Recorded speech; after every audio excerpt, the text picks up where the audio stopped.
Hello, I'm the Nostalgia Critic guy. Remember it so you don't have to. Remember the Pound Puppies? Sure you do. Their marketing gimmick was far too clever to overlook. Buy one of our cute, sad little puppies or else they get the gas. Those lonely pound puppies really need to be rescued. It was a brilliant idea, and like most toys in the 1980s, if it was popular, it warranted a show. So we got the Pound Puppies show, which was just as dry for ideas as the executives who greenlighted it. I don't know, you got these dogs in a pound, but they get dogs out of the pound. There's this evil woman who runs it, but then there's this daughter who runs it. She tries to capture them even though they're somehow already in a pound. Something about magic power that allows them to talk to humans. It was a mess. And just to make it even more confusing, they had a theatrical release that switched things up even more. That was Pound Puppies The Legend of Big Paw. Emotionally lagging and creatively retarded, the Pound Puppies movie is just as big a sellout as you would think. And considering how it was based on a show that was a sellout, that was based on a toy that was a sellout, there's a lot of fucking selling out to be done here. So why should these characters have been Korean appetizers? Let's take a look.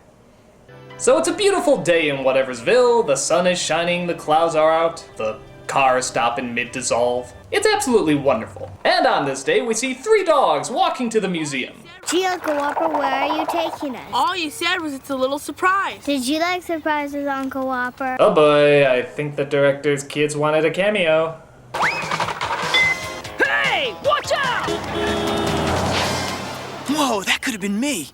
Thanks. That will be you if you don't start watching the lights and wait for the walk signal before you cross. Why thanks, magic walking, talking dog. Boy, this is the best high ever. It's a good thing we still have puppy power, or else I couldn't have talked to him. Yes, apparently there's this thing called puppy power where dogs and humans can magically talk to one another.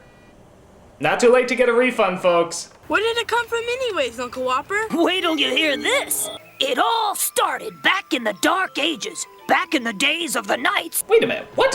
Things were a lot different back then. Good and evil knights fought each other for the right to search for the hell are they mystical talking sword about? Excalibur. No, sorry, I came in to watch Pound Puppies, the little dogs. Unfortunately, the evil Black Knight won. When did this become Spamalot, the animated series? Hi, I'm Pussy McPantaloon Britches, and I have no idea why we jumped from talking dogs to Quest for Camelot's table scraps. Kinda weird. So the Black Knight, who's not wearing any black, chases after the boy and his dog.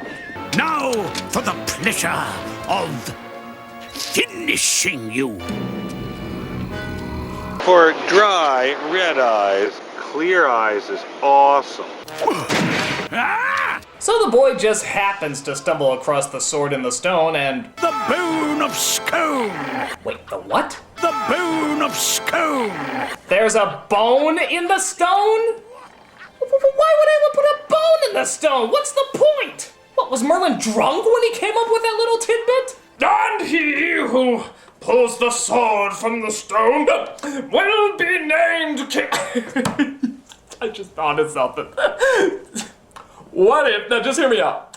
What if we put a bone in the stone? I don't know why. Everyone's gonna be like, why is there a bone in the stone? What's the point of that? Blah, blah, blah. I'm gonna be like, hey, that contains puppy power. Everyone's gonna be like, well, what the hell is puppy power? Well, I'll tell you in a second.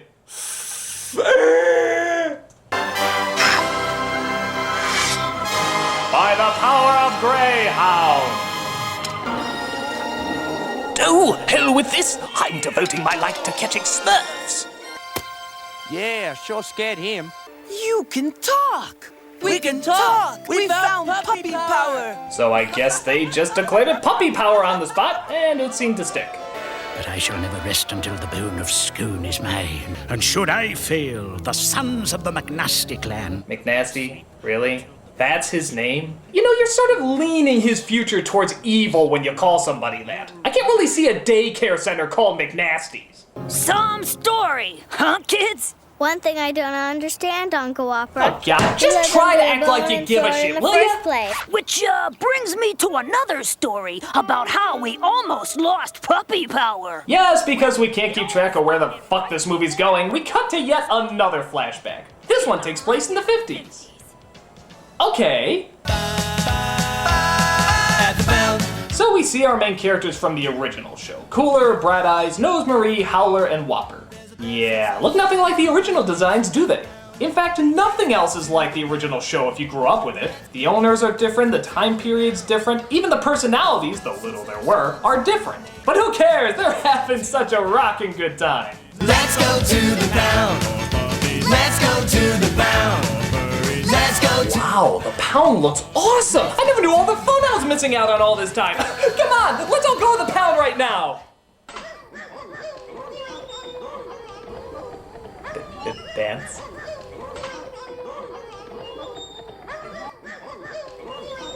You can hug him, you can pet him, but you better not forget him at the pound. Fuck this, I'm getting a turtle. In commemoration of the 1,000-year anniversary of the Bone of Scone, we'll be holding an adoption bazaar at the Pound. Yeah, and everybody's invited to come over and adopt the Pound Puppy or Pound Purry of their choice. Wait, a Pound Purry? Did she really just call a cat a Pound Purry? What, did Pound Pussy just cause too much controversy? Someday one of Big Paw's descendants will guard the Bone of Scone again. It's like my great-grandpuppy said to me. Us Coolers are descendants from King Arthur's puppy, Dig-a-Lot. Who wrote this? Just then, a nurse puppy comes in to let them all know the good news. It's time. It's time? It's time. It's time. It's time. It's time. Is it time? Actually, they're talking about a batch of puppies being born, which is so overblown it's making the nativity look phoned in. I love you. Where are they? Ah! Where are they? Look at them. They're just so cute. That guy is weird. You're right, Whopper. There's something odd about that man. No! What did you put? No! Young lady, the papers, please. Uh-oh. Look out for reflex. I love you! I love you! I love you! Yes, this interesting mental psychosis has a very strange reaction when he hears a bell. He runs around kissing people, saying that he loves them. It's the stupidest thing I ever heard in my life! No rhyme or reason! Look out!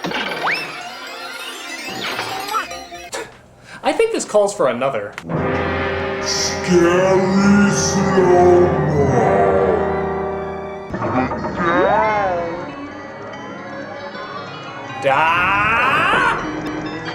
Ooh, fucking pound pervert! So after having sold the puppies to a man with razor-sharp teeth, Whopper decides to follow him to see what his evil plan is. After a few minutes in my mean machine, these gentle puppies will be transformed into vicious guard dogs. This is a map of the museum. You enter here, then go through this corridor right to the bone. Then I have the power of the bone and my army of vicious attack dogs. I'll take over the pound, and then the country, and then the world! Of course! So Whopper goes and tells everybody what he saw, but nobody believes him. All right, Whopper, that's enough. It's good that you have an active imagination, but you have to learn to control it. Really? This is a movie that starts off with Excalibur talking puppies and a guy named McNasty. I think we've established that there's nothing far-fetched in this movie. So it's up to Whopper himself to stop the thugs from stealing the bone. This is gonna be a piece of cake. Hey, don't mention food. I'm starving, all right? Hey, Lumpy, you know how we were talking about the other day how we're in every single solitary movie ever? The fat guy and the skinny guy who are both thugs? Yeah. Do you think that's a throwback to classic character development or just really shitty writing? I picked the latter. So the bone is broken in half, which means that all puppy power in the world is taken away. I saw Whopper run. What's going on? I can't understand Colette. Hey, I can understand Tammy and Jeff. Well, that's odd. It's almost normal. So through a confusing chase scene, we see the thugs get half of the bone as well as Whopper and that mother dog. We gotta find the bone and put it back together if we want puppy power back. What if we can't? We have to, or kids and puppies will never be able to talk again. It'll be like the way it was in the Dark Ages. Oh no! It would be like pretty much how it is now! Ooh! Shh. Uh-oh. Listen, it's the puplings. I think they're saying my disappearing sloppily animated nose is back at the pound. Oh, her babies are all alone. So with the mother gone, nobody can feed the pups. So they rip off 101 Dalmatians by howling to all the dogs trying to get information. Okay, a fat guy and a skinny guy are headed out of town on a motorcycle. Wait, I've heard this one. The punchline is pineapple, right? We're gonna rescue them. Let's get cracking. Thanks, but tracking's a dog's job. Well, I thought we were all friends. Boy, who'd have thought that Cooler was an anti-catite? So McNasty plans to throw the pups into his mean machine that turns nice dogs into bad dogs as he sings about how evil and terrible he is. Control will be mine. All I need is that belt. I've got a plan in mind to put me on the throne. You know, doing a cappella with a man who's screaming and isn't really singing doesn't count as a song. You need more musical accompaniment than da-da-da-da-da. Now the world will be mine. My time has finally come. In the McNasty bloodline, I'm a son of a god.